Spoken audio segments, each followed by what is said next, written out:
Yes. Am I audible? जी बिल्कुल.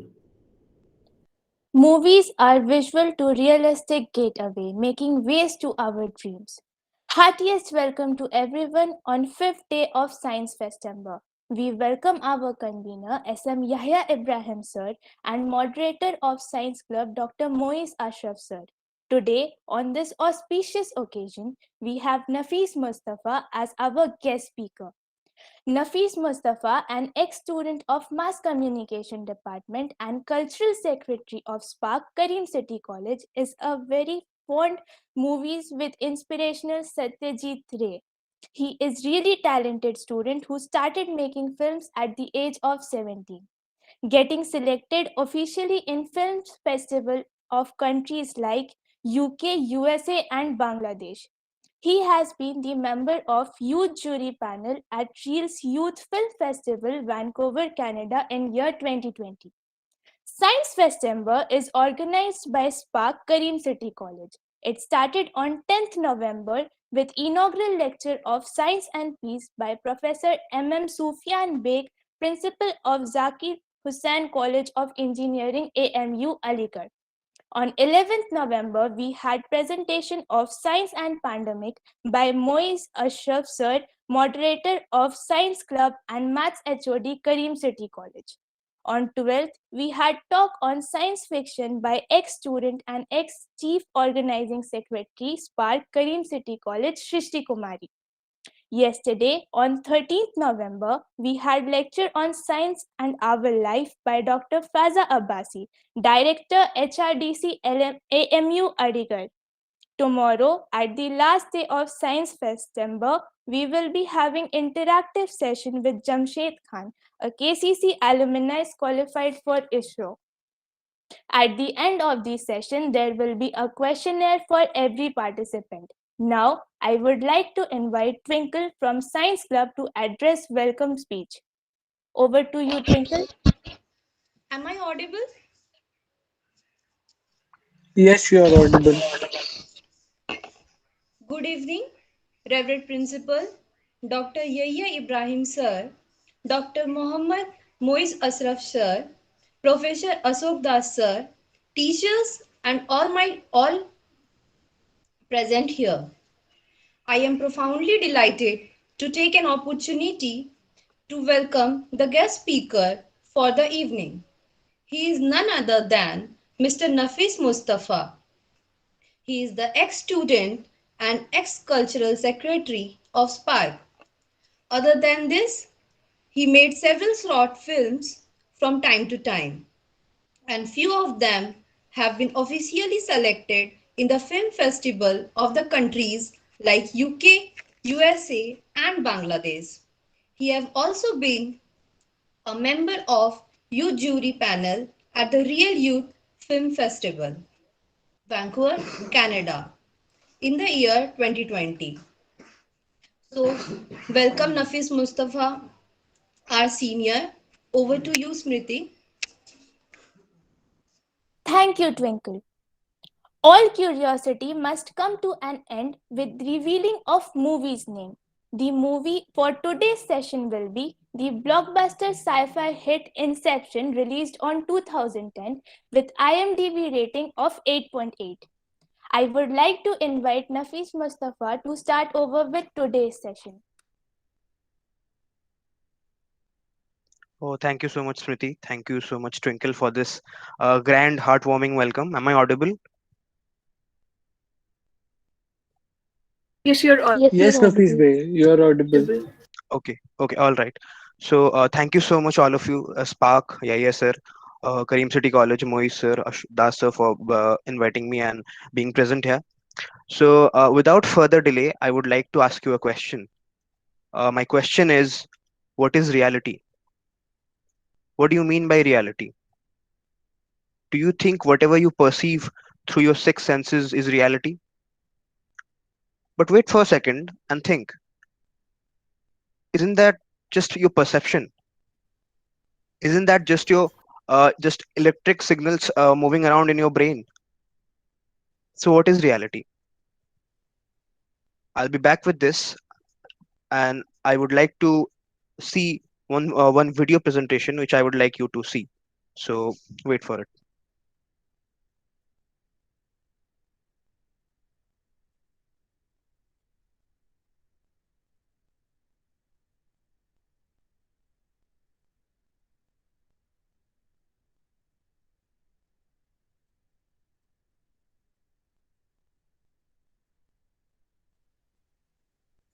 So was that properly visible and audible to you? Yes. Okay. So as you can see through the trailer that a complex film like this, and as you all know, you all must be knowing, must have seen this movie, you must have known who the filmmaker is, Christopher Nolan. Many of you know about him, so you know how complex films he make, and especially when he's dealing with a subject like science fiction. So for me, first of all, I would like to say it's not possible for me to completely convey what the film is about just by just by speaking. So I'll try my best. uh, and as I have said that many of you must have seen this film, many of you must have known about who the filmmaker is. I'd still like you to inform about it and about the filmmaker so that everyone can be on the same page. So Inception is a science fiction action movie. It was released in 2010, and it is one of the highest grossing films of all time. And it has garnered some 11 Academy Awards, which is the Oscars, and some 36 nominations in the Oscars. So and when it released in 2010, it sparkled a lot of debates and discussions, and it was the most discussed film of 2010. It created kind of a havoc in the film fraternity uh, all across the globe, because before this no one was expecting that this kind of a movie this complex can ever be made, because movies are generally on simple stories ultimately. A novel can be complex because a novel has a lot of space to express. You can take as many pages as you can, but with movie that's not the case.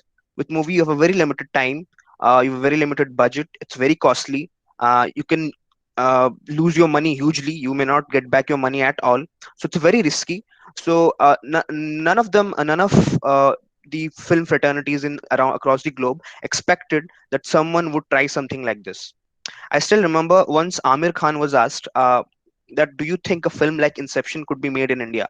He completely said, it was back in 2010-11. He completely said no, it's not possible. It's not possible in country like India because Hollywood is far far ahead of us. Yes, Hollywood has its own propaganda, its own problems with, but Hollywood also has a very good side of it. They make very wonderful films, and they reach to a level where all the other film industries of the world can only imagine. But that gap is slowly diminishing as the globalization of cinema is on the rise. Especially in the with the advent of internet, the filmmaking has been you know democratized, and in each and every household today there are smartphones. So in many of the households you can see there are filmmakers. Okay, they are not making fictional films, but they're shooting videos, they're making videos for their YouTube. In the end, that is somewhere related to filmmaking, and this is a good thing, I suppose. I think many of the talents would get the opportunity to express themselves. So yeah, before I talk further about Inception, I would like to give two or three statements which I believe that Inception is really trying to tell us. You can let me know in the end that whether you agree with me or not. The first thing which Inception says, and it is not only with Inception, it is with it is with all the films of Christopher Nolan. He has this metaphysical themes, and in all his films, he keeps questioning the reality. And how he does that? He does that with all of his characters. He puts them into a psychological condition. You can see it in Memento, you can see it in Following, you can see it in maybe The Dark Knight, up to an extent. But through that psychological illness, Nolan does not try to portray that as some problem or that character as a victim. Instead, he tries to justify that. He has this tendency to justify his dishonesty, and he does that by questioning the reality. So the first statement which I have concluded by watching Inception is that there is no such thing as hardcore, unbiased, unfiltered reality. Every reality is affected by our consciousness, our perception. Everyone's perceptions varies from each other, and uh, people. There is another statement which I have concluded, which is people think logic is the one of the strongest tools to deal with life. But Nolan, I have observed through his films, he has tried to say that logic is not the strongest thing. The strongest tool is your consciousness, because logic cannot be controlled. Logic is a very objective thing, and objectivity is not possible. I mean, I don't know how to explain this, but what he tries to say is that consciousness is the biggest tool of is the biggest blessings of humankind, and you can always control your consciousness. If you note very carefully in all of his films, you can very easily observe that the character is trying to manipulate its own consciousness or anybody else's consciousness to get their desired reality. And a similar kind of statement, which I again think is very true in case of Nolan's films, is uh, that world really works in more sort of shared subjectivity than a given objectivity. If I could make it clear, uh, people don't take objectivity as it is, but rather people get connected with each other when they share a certain subjectivity to each other. So yeah, they sound like some controversial or confusing statements, but I think that is what Nolan keeps trying to say, and that is what I've felt. So before I get into the plot of the film or what the movie is about, I think it's important to know who Christopher Nolan is, and it all started with a person, always. So Christopher Nolan is British American filmmaker who was born in 1970. He was born in London, in a place called Highgate. Highgate is a very prominent place in London. It is where people like George Eliot and Karl Marx are buried. Uh, so that is how he grown up. He was very fond of movies from a very early age. He was 7 years old when he started shooting films with the Super 8 camera of his dad. So his dad was a advertising executive in Britain. So his dad uh, was his dad kept use his dad used to gift him cameras from time to time, and his mother was an American flight attendant, and his childhood was split between London and Illinois in America. He used to keep moving back and forth from London to America, and there was his uncle who used to work in NASA, and once his uncle sent him some footage of Apollo missions, some rocket launching to the space. So what Nolan did, he tried to manipulate that footage with his own films, and he thought that nobody could notice that. He was very young, obviously, but ultimately people noticed that and really made fun of him. Later on, Christopher Nolan took admission in University College London. He was a student of English literature, and he to take admission in English literature in University College London, there were two very important reasons. First, Christopher Nolan knew that this college, University College London, has a very good uh, film equipment. He wanted to use that, and also they had a very good editing suite. And in those days, in 80s or early 80s and late 70s, filmmaking equipments was not so prevalently available to the public. So it was quite difficult for him to buy those equipments, because back then it was very costly also. Today a smartphone is very cheap, you can use that to make a film, but back then it was different. So that is one of the motivating factors for him to take admission in University College London. Then another, the more important reason was his father said him that if suppose if this filmmaking thing does not work with you, then you obviously cannot be a welder. So if you have a degree in English literature, there's a chance that you can be teaching in college if this filmmaking thing doesn't work out. But that didn't happen, and we're so lucky that didn't happen, because if that would have happened, we would have seen Christopher Nolan teaching in classrooms. But God saved us. Then a very interesting thing happened in his life. He wanted to get into a film school called UCLA. UCLA is one of the most prestigious film school in the world today. In California, Los Angeles. He tried to get into there, but he didn't have the good grades. That's why they rejected him. They rejected Christopher Nolan, and today they must be regretting about it. That Christopher Nolan is the uh, largest, sorry, the biggest filmmaker today alive. His films are the highest grossings. So that's really an interesting fact. So in his college days, Christopher Nolan was the president of the Film Society in University College London, and he used to he used to screen films from time to time in his college, and he used to raise money through that. And as he used to raise money, he used that money to make 16 millimeter films. And some of the films which I know personally is Tarantula and Doodlebug. I have not seen Tarantula, but I have seen Doodlebug. Doodlebug is a very thought-provoking film. It's a film about a man is trying to kill a bug with his foot, and he tries again and again, but he just cannot get rid of that bug. But later on, he realizes that bug is the small projection of himself. So that was very thought provoking, and that was very interesting. I think it's available on YouTube. Whoever wants to see, they should see it. Actually, whoever knows Christopher Nolan, they should see how his inception was started. So as he used to raise money from the film screening in his college, he met a girl called Emma Thomas, and he started uh, the process of screening films with her. And later on, this way, he somehow gathered, after his graduation was ended, he, I think, started to do some kind of jobs. He gathered a budget of $6,000. This was back in 1997, 1996. And with that $6,000, he wrote a script, and he started what we know as his debut feature film, uh, The Following. He used to shoot with his friends.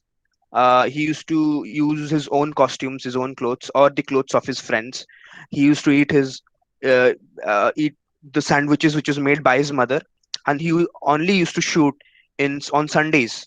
That is how it was made, and I think it took him some 1 or 2 complete year to completely make that film, and that was his first feature film. And interestingly, he made it with Emma Thomas. Emma Thomas was the girl who used to screen the films with. So Emma Thomas was now the producer of his film, Following, and now he was working along Emma Thomas. And the Following, fortunately, opened eyes in the festivals all across the globe, and that very fortunately gave him the funding for his next film. And his next film was Memento. And I know many of you have seen his film Memento, and Memento is that film which has been made into Gajni in India by Amir Khan. It has been dramatized. It has been added a lot of sugar and masala, and it's a completely desi version of Memento. And once Anil Kapoor went to London and he met Christopher Nolan, and he said him that in our country, Amir Khan, one of the very good actors and filmmakers in of our country, has remade your film Memento. How do you feel about it? He said, I don't feel good because you take my script, you take my all of my work, and I get no credit. All the money you people are getting. So he said it in a very funny way, in a very joking way. So that is how he made Memento, and he says that the biggest leap I've taken in my career is from his first film Following to his second film Memento, because in the first film, as I said, he was working on a shoestring budget of $6,000. He was shooting on weekends. He was using the location which was offered by his friends, the costumes by his friends, the lunch uh, uh, made by his mother, and then on his second film, Memento, he got a budget of $4 million, and he got $4 million of somebody else, and he was working with a crew of some 100 men, and he said that is the biggest leap I have seen in my career. Yes, Yusuf, you are right. The Prestige, one of his other films, one of his very fine films, was also kind of replicated by Amir Khan in Dhoom 3. Anyways, so that is how he made Memento. And as you know, Memento is one of the most difficult films to watch, as I've personally experienced, because Nolan does also a very interesting thing, which is non-linear storytelling. And Memento, as you know, is about a person who has short-term memory loss, and the film is being told in backwards. It starts with the ending and it moves toward the beginning of the film, and it's very very confusing when I watch it. I still don't completely get it, and I know it's not the case only with me. It has been with many people. So you need very sharp attention and focus to understand that film. But it's a really fantastic work. He, I think, got nominated for Academy Awards, the Oscars, for his second film. It was very, very much appreciated by all the film fraternity in America, in London, and across the globe as well. So after he made Memento, he then got he then got to made this film called Insomnia, and Insomnia is about sleep deprivation. As you know, it's a disease. So this was also kind of big break for him, because this was the first time he could star a big actor, a superstar like Al Pacino. There is also a big star like Robin Williams and some other few famous actors. That was also very well received. It was a hit, and after these three films, he got his real big break, and that was Warner Brothers, one of the largest film studios in the world, offered him to revive the Batman trilogy. Now, all of you know that Batman trilogy is belongs to DC Comics, and it has been made several times. And a Batman trilogy has been made in very fantastical ways. A lot of fantasy had been added, a lot of action scenes, and all of that. But Christopher Nolan, always wanted that he didn't do the same thing with it. He always wanted to make it approachable, because the moment you make something very, you put something in too much of fantasy, people fail to, you know, empathize with it. They are not being able to invest their emotions in that story. So his funda and his ideology, that it has to be approachable, it has to be realistic. So one of his greatest move in that trilogy was that, uh, as you know, in Batman, there is the Gotham City is itself a character. So he made New York City as Gotham City, and he made New York City look like Gotham City, and also vice versa. So this really worked. The characters were real, the screenplays were amazing, and it was nominated for Best Picture, but it didn't win, unfortunately. But it was a great, great film. And since the time of Memento, when he made Memento, uh, his treatment for Inception was ready. It was an 80-page treatment. For those of you who don't know treatment, treatment uh, is not a shooting script, but treatment is also how the film would be shot, and how the what is the story of that film, basically how the film would be made, what would be need, all kind of needs are written, how the film would be shot, everything. It's about behind the scene also, and uh, uh, in front of the camera also combinedly. So a treatment is basically which you hand over to a producer or your financer, so that he or she can trust you with your treatment and grant you the permission or give you the money to make it. So his 80-page treatment was ready when after he met Memento, and as soon as he met uh, the people at Warner Brothers, he showed him that 80-page treatment for Inception. But Warner Brothers said that this has to be worked upon. This is not ready. And Christopher Nolan also realized that he needs more experience to make this. So he waited. He waited. He made Batman Begins in 2005. It was a hit. It was appreciated hugely. It was critically acclaimed. It was also doing good at box office. It had some very good actors in it, like Christian Bale, Anne Hathaway, and as usual, Michael Caine. Then, probably the biggest film of his career by then in 2008 was The Dark Knight, the biggest Batman movie. It was again that is the film, I think, which gave Nolan the worldwide status. The Dark Knight, and again it was a big box office hit. It was having a lot of critical acclaims.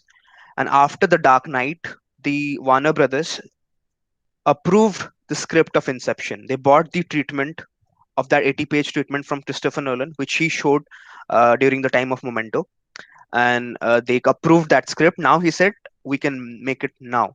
But I personally think I can personally assure you that if it would have been somebody else than Christopher Nolan. Okay, can you please stop presenting your screen, Sabu Aman?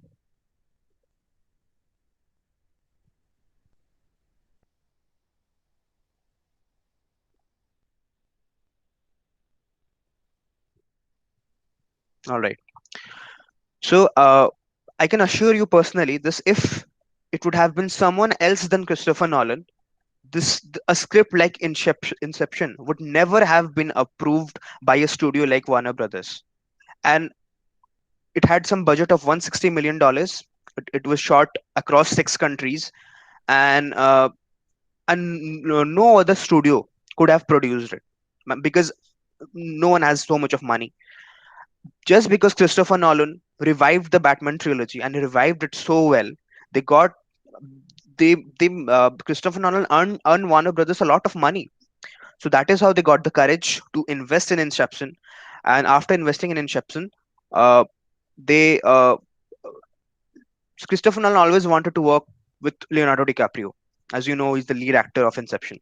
So he had a lot of meetings with Leonardo DiCaprio, but Leonardo DiCaprio was not ready or not getting good schedules, or he was not okay with the script.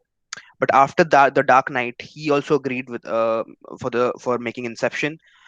He used to meet a lot with Christopher Nolan and discuss that what that script is about, because it's a very complex script. It's not easy to understand by just reading it. You can imagine, if you watch the movie, you cannot understand that movie in one go. So even if you read the script, how difficult would that be just to understand it just by reading it from the paper? So Inception was approved. He made Inception. It was released in 2010 in the month of July. It sparked a lot of discussions and debates all across the globe. And as I said, it was the most discussed film of the year, and it uh, earned a lot of money in box office, a lot of critical acclaim. So that is how, after Inception, Christopher Nolan was considered as one of the greatest filmmakers of all time. And since then, he has made some very good films. After that, he made the last part of the Dark Knight trilogy, which is the Dark Knight Rises. After that, he made the Interstellar, the again another science fiction epic, which everybody knows about. Everybody must have watched. Then after that, he made a Dunkirk, that war film, which involves the scenario of World War II. What was really happening in that beach where French soldiers and English soldiers were trapped and they were getting killed by the German soldiers. It's altogether a different uh, thing to discuss. So everyone should watch the film if they have not. And his last film, which is Tenet, which was not received so well, and I personally think it is his weakest film, and it was also not released properly due to the pandemic. So that is, I think, has been the journey of Christopher Nolan. It has been so inspirational.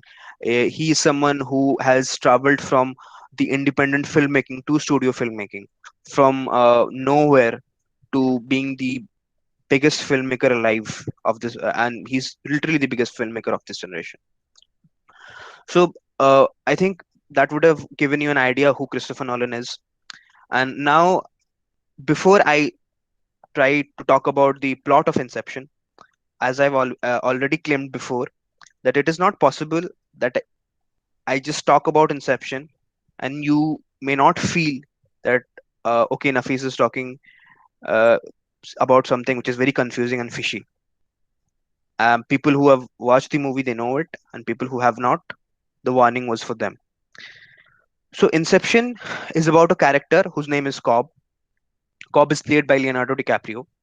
He's a thief. He's a professional thief, as you have seen in the trailer. And professional thief, he does not steals things in from the physical world, but his job is to steal uh, ideas from people's mind when they are in dream. So Inception shows that how people can share dreams with each other when they can sleep together, and they would be given some sedative and they can share the dreams. And that is how Christopher Nolan shows that the character of Leonardo DiCaprio, how good he is in stealing thoughts and secrets from the other people's subconsciousness. So Leonardo DiCaprio and the character of Arthur, which is played by Joseph Levitt, is they both of them work for COBOL Engineering. And COBOL engineering is does the job of stealing thoughts from others' subconsciousness. And the wife of Cobb, the character played by Leonardo DiCaprio, the wife of Cobb, he used to, Cobb used to share dreams with his wife also, whose name is Maul. And when he used to share his dreams with his wives, he used to spend a lot of uh, he used to have a lot of fantasies with her wife, like growing up old with each other, like roaming around for as long as possible with each other, having some time of privacy. So Cobb used to use the tool of dream to spend time with her. So what happened gradually, that Cobb's wife Moll, which is played by Marion Cotillard, she lost the sense of reality.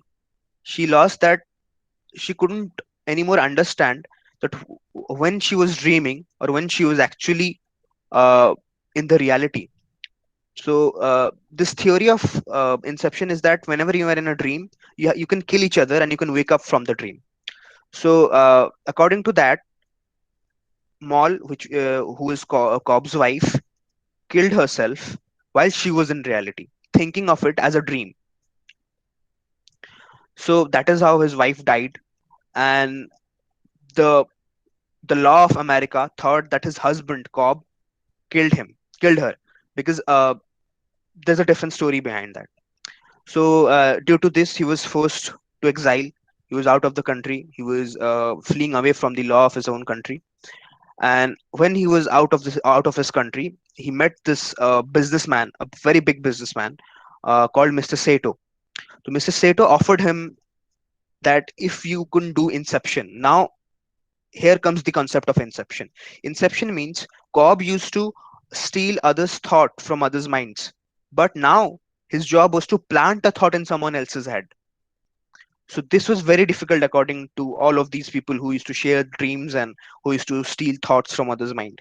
But they said it's very difficult. But as Cobb was getting the offer to get back home, that powerful businessman offered him that if you can do the inception, then I can take all the charges away from you.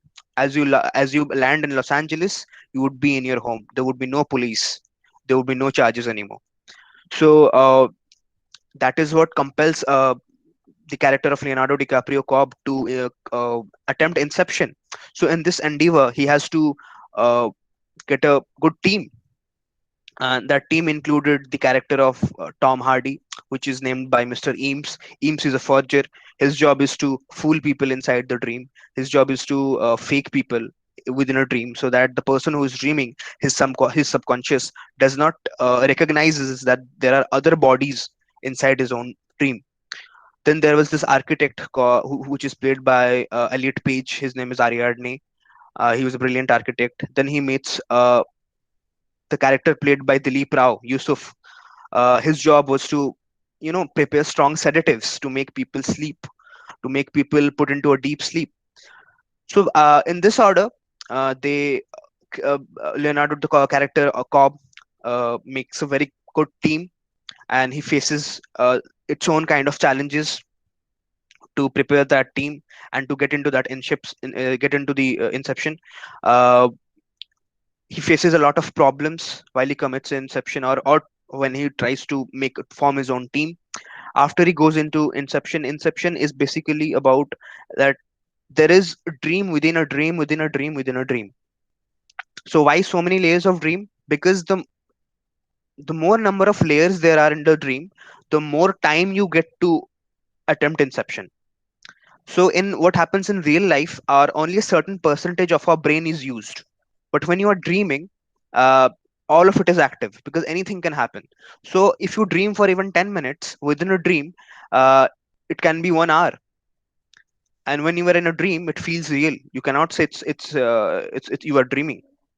So that is why they dream within a dream. There are 3 to 4 layers of dream, and that is how they perform inception. That is how implant a thought in another billionaire's head, so that the first billionaire, Mr. Saito, could be benefited.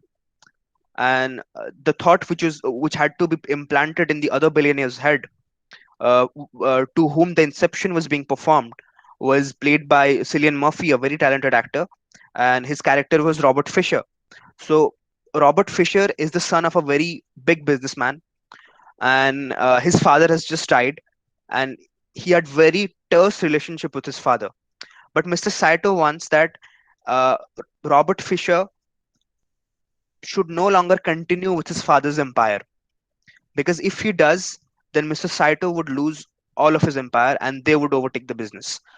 So Mr. Sato wanted to use this relationship of the father and the son to to to to make him believe, to make Robert Fisher believe that it's a better idea for him that he does not continue with his father's empire.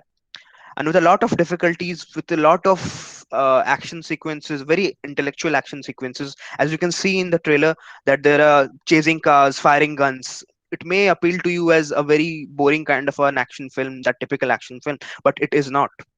One of the greatest film critics alive, his name, sorry, he's not alive anymore, of all time. His name was Roger Ebert. He died in 2013. Uh, he said, I was thoroughly bored from these kind of action sequences, but when I was watching Inception, I could not ignore those action sequences, because it was not about who was chasing whom. It was about something is happening inside a dream, and inside everything is a character, a car, a building, a person, a gun, everything is playing a character.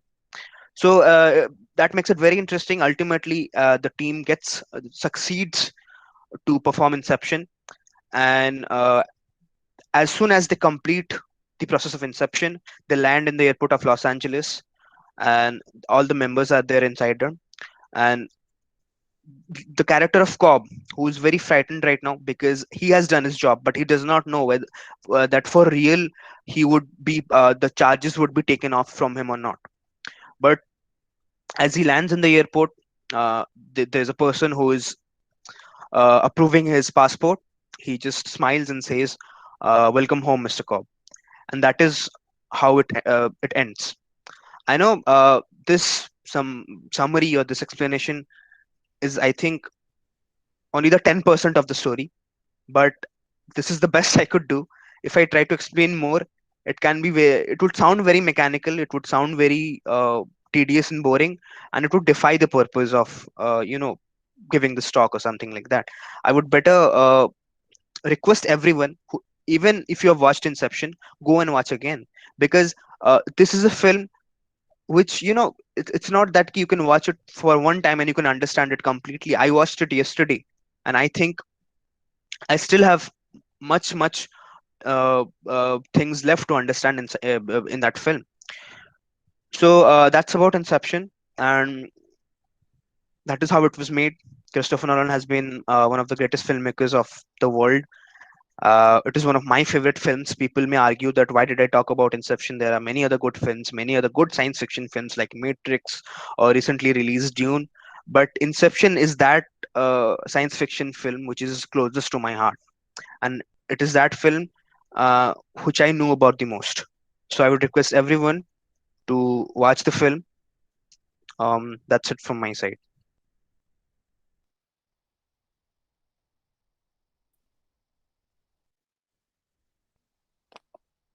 Thank you. That was indeed a wonderful session. Now, I would like to invite questions for today's session. If anyone wants to ask any kind of question, one can unmute themselves or put their questions in the chat box.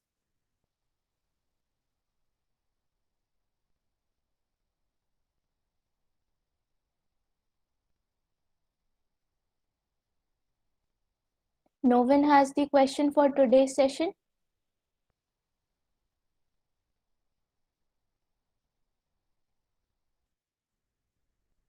Okay, till people type out their questions or even they are getting ready to convey any kind of their observation, I would like to show another video, which I think is important uh, to make people understand the essence of the film. So can I present another video, Smriti? There is a question in the chat box by Aisa Zareen. That what is the most important part of the film according to you? Uh, okay, I will come after the video presentation. Is that possible? Yes, yes. Okay, thank you so much.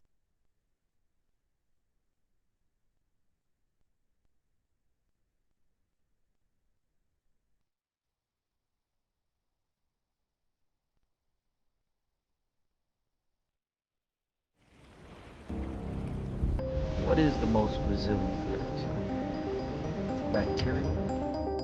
A virus? An intestinal worm? An idea? Resilient, highly contagious. Once an idea has taken hold of your brain, it's almost impossible to eradicate. I specialize in a very specific type of security.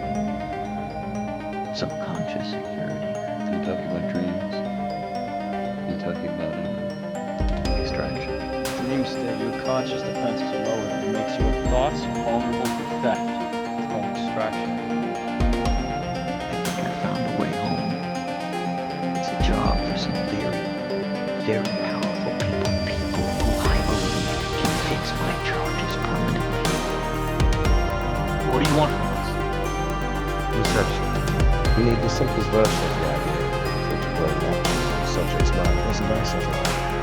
So what is this idea that you need?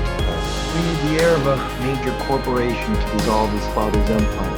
I need an architect who's as good as I was. Designer do something. Molo. Killing animals is hard work. The pain.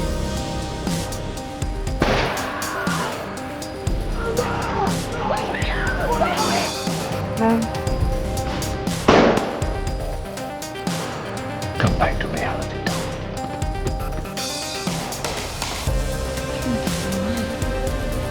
Can't let her go. Tom has some serious problems that he's tried to bury down there. You might have the rest of the team convinced to carry on with this job, but they don't know the truth. What truth? The truth that any minute you might bring right home. The truth that Maul is bursting through your subconscious.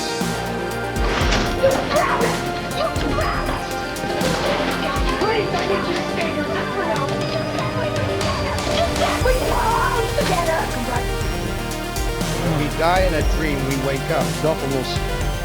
But you know this is where you can Right, so what happens when we die? dropping. Are you serious?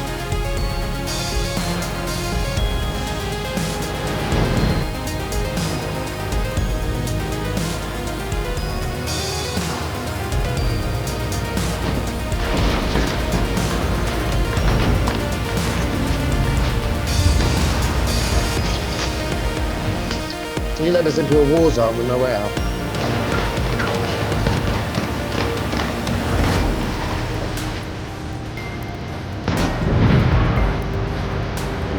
Is the way out. All right, we continue on with the job. We'll do it as fast as possible. We'll get out using the kit, just like before. The reason I knew Inception was possible is because I did it to her first. I did it to my own wife.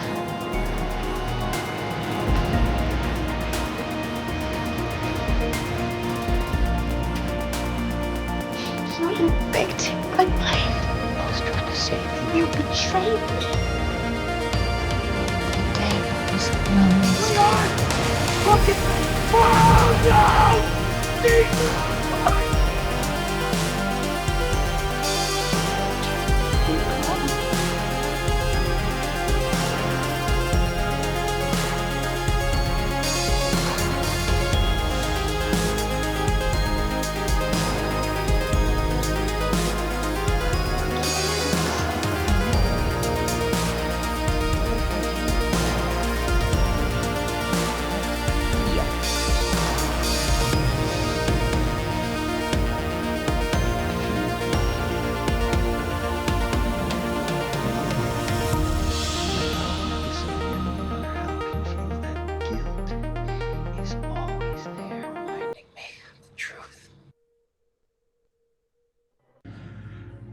Subconscious security.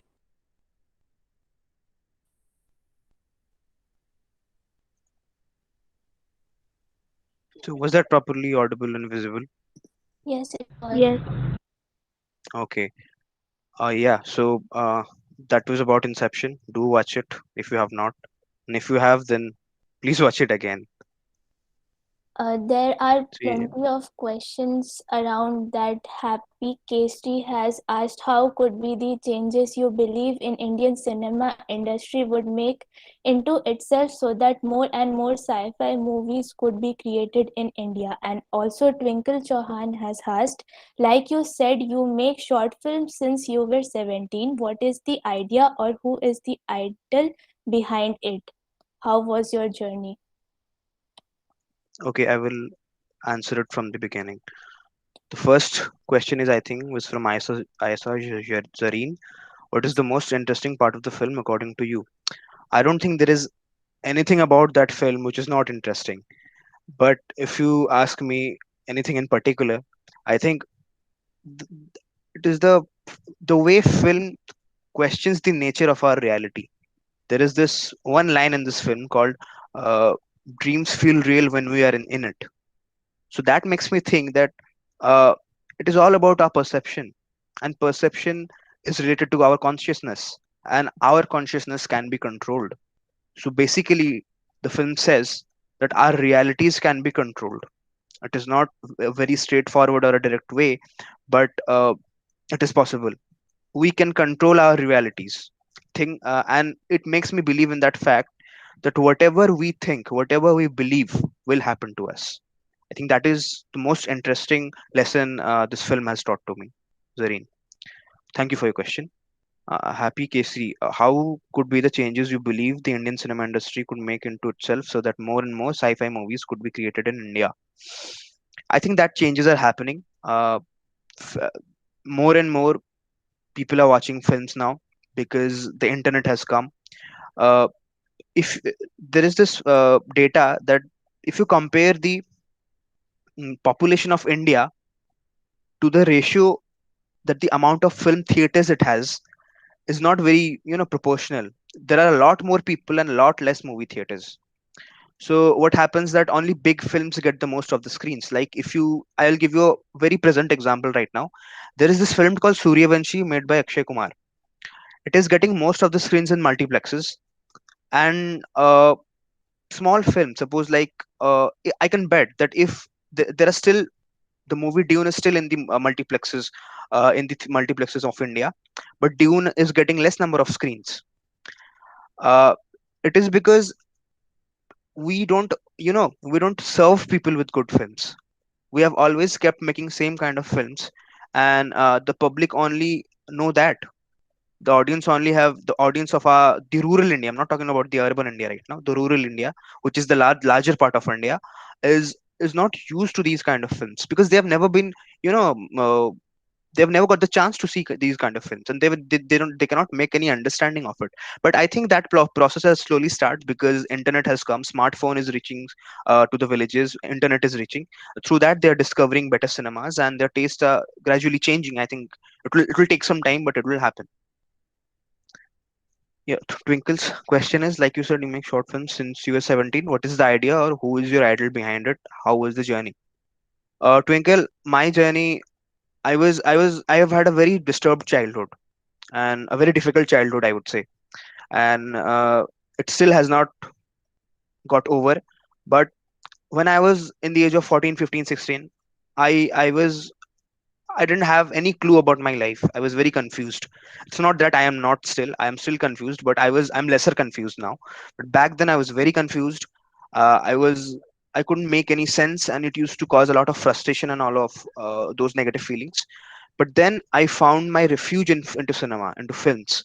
Yes, I started with very conventional Bollywood masala films, but I my appetite for them very soon, you know, was ended. And then I discovered good films. So after I started discovering these good films, it inspired me. It motivated me to the extent that I had this feeling that I have to make a film. I have to make a film. I have to do this amazing thing because these films are my stories. The Hollywood films I'm talking about, the good films like Inception, like Saving Private Ryan, like films like La La Land. Indian films like Pothir Pachali, Indian films like Mahanagar. These are my stories. These are my people. These people I have seen grown up with. This is my dad. This is my uncle. This is my grandfather. This is my aunt. This is my brother. This is my mother. So it I have I've felt so emotional while I did I used to watch movies in my 15 16s. I was 15 16 years old. So that inspired me so much that I was compelled to make a film. I did it in my own silly way. It has a lot of problems when I was 17, but fortunately it was made, and it got selected into one of the small film festivals of Jamshedpur. That really encouraged me. But there was no one idol. There was many idols behind that. You can even consider Steven Spielberg, Anurag Kashyap, uh, Martin Scorsese, Christopher Nolan. These were my inspiration back then. There's another question in the chat box. What motivation you will give to small content creators for video platforms like Instagram and YouTube? See, I'm not very experienced in social media, and to be very honest, I'm not good with social media also, because my posts or my videos does not gather much of likes or appreciation there.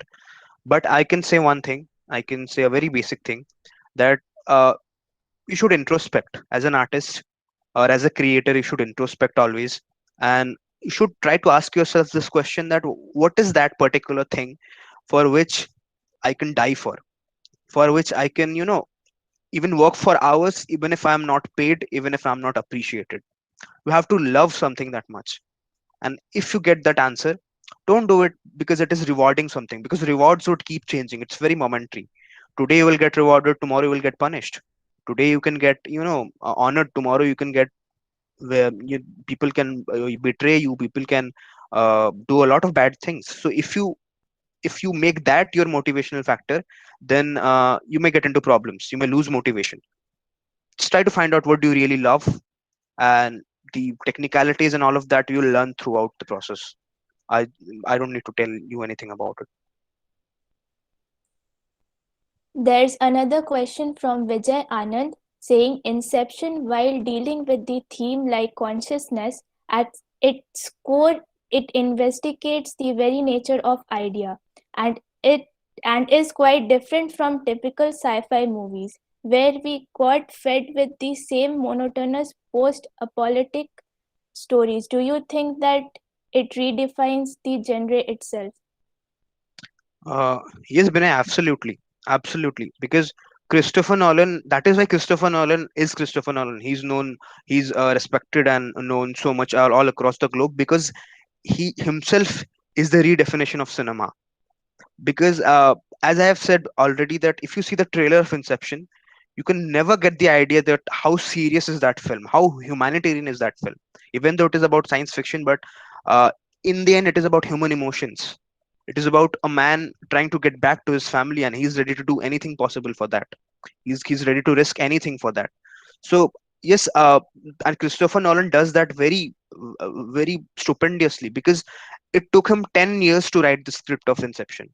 10 long years. And dis- uh, uh, uh, exploring with the themes like consciousness and the nature of idea, the nature of dreams, and not making it monotonous or like some typical post apocalyptic movie, and not make it a blank film.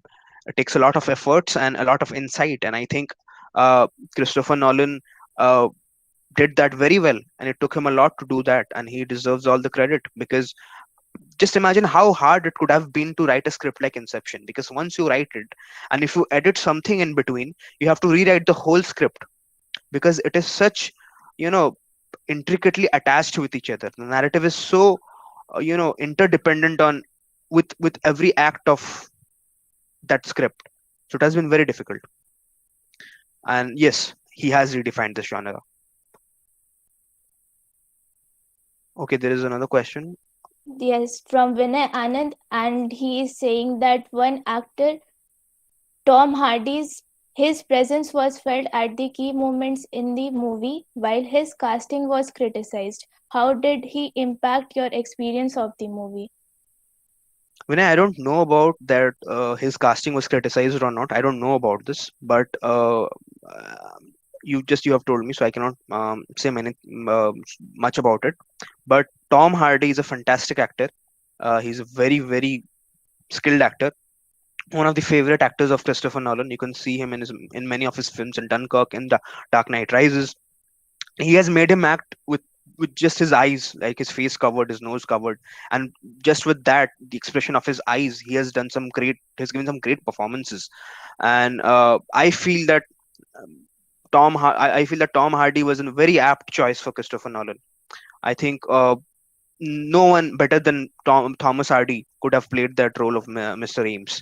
It was a very good choice, and Christopher Nolan should work with him as much as he can. He's any director would like to make use of him. He's such a fantastic asset. That was indeed an interesting session, and we know very insightful and very meaningful aspects of the movie's inception.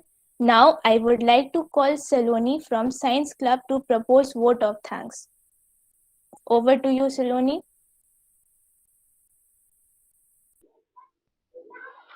Am I audible, Smriti?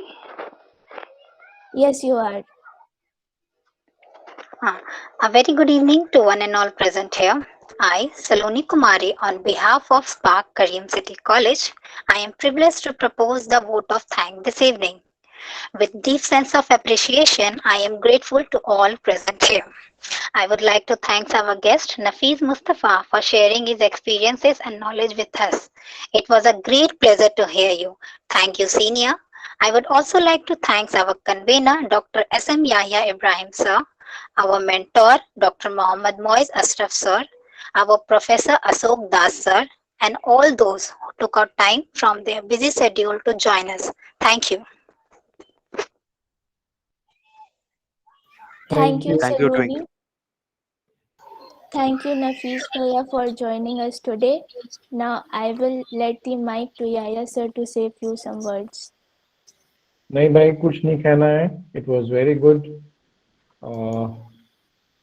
Normally I'm not a great lover of Hollywood movies. सब जानते हैं मुझे अंग्रेजी समझ ही में नहीं आती Hollywood movies की, तो दैट इज वाई. बट ये है कि मैंने ये फिल्म देखी है because of my kids that they were watching this movie, so मैं ज़बरदस्ती बैठ गया. बट जब देखी तो रियली बहुत अच्छी लगी थी ये film. And certainly when you were explaining the movie in a much better way today, or rather with the eyes of a critic, we can say. तो अब ये लग रहा है कि एक बार और देखूंगा जैसा तुमने हुक्म दिया है, with a new angle that you have given to us today. So but बहुत मजा आया, बहुत इंटरेस्टिंग टॉक था, और खास करके डायरेक्टर के हवाले से जो तुमने बातें की. शुरू में तो ऐसा लगा कि तुम फिल्म से हट करके डायरेक्टर के बारे में बात क्यों कर रहे हो, बट बाद में समझ में आया कि क्यों कर रहे हो. So and lot of things were new for me about that director. Of course नाम सुना हुआ है, एक आध दो फिल्में गलती से देखी हैं, क्योंकि आमिर खान को पसंद करता हूँ इसलिए नोलन के बारे में थोड़ा बहुत ऐसे भी जानता हूँ. लेकिन frankly speaking, honestly speaking, नहीं पता था नाम तो नोलन के बारे में इतना ज़्यादा और ना ही फिल्म के बारे में. And it was very nice. और फिर ये कि बहुत दिन के बाद तुमको बोलते हुए सुना, मेरे ख्याल से 1.5 साल के बाद, जो नॉर्मल हम लोग तुम बात किया करते थे in the normal pre-COVID days in our auditorium, तो वो एक थोड़ा सा रिवाइव हुआ. So it was really good. All the best to you. मेरे ख्याल से कंफ्यूजन और दूर हो रहा होगा, तो अब ज्यादा कंफ्यूज रहने की जरूरत नहीं है, बहुत क्लियर हो तुम कि तुमको क्या करना है. All the best. And Thank you so much, sir. thank you, Science Club, for organizing these events. Thank you so much. Thank you so much, sir, for giving me this chance. I'm so honored you giving me this chance like a novice. I'm a very beginner. I was very honored by this opportunity. Thank you so much, sir. Thank you. Most welcome. Thank you, everyone. Do join us for tomorrow's session with Jamshed Khan.